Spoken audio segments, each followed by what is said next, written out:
This is the first step in the Building Soil Carbon project, and the first step is looking at annual pasture legumes.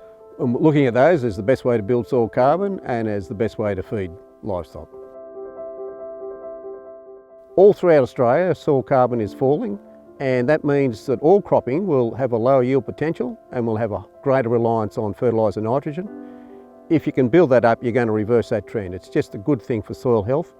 And the best way to build it up is with pasture and pasture legumes.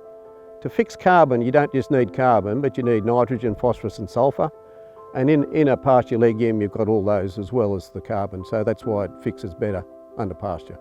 Well, historically, we've looked at subclover in this part of the world, but now that water availability is variable, we're just wondering whether there's something better than subclover. So we're looking at about 22 different species, seeing if there's something that will perform as well as subclover when we've got water, but will persist better in the years where we don't have water. We wanted to spread it across the Murray Valley, particularly getting a range in soil types. So we've got here a grey clay at Nurong, we've got loams at Berrigan, and we've got soil types in between.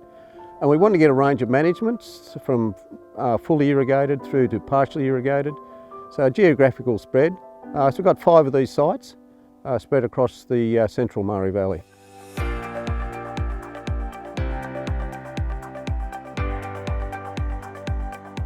Something the area's needed for a long time realistically.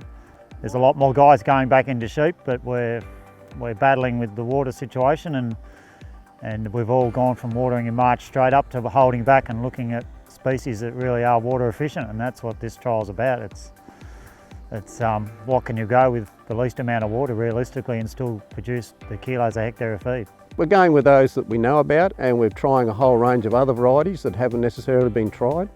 There hasn't been a lot of public research into irrigated pasture for many decades, and we're just trying to come up with some objective data to see how varieties perform, both in terms of autumn production, spring production and persistence, particularly when irrigation is variable.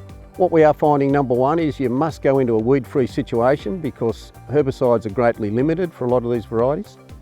We're also finding first-year production from a lot of the species that set their seed annually is very good, but regeneration is a problem in subsequent years. And we're finding that subclover is doing quite well.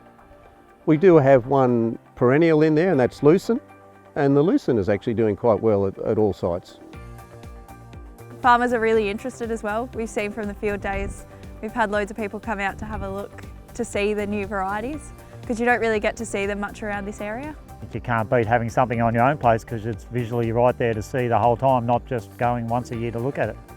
You are seeing it right from scratch and seeing what's working and what's not working. It's nice to get some actual data on the performance of a whole range of species and varieties.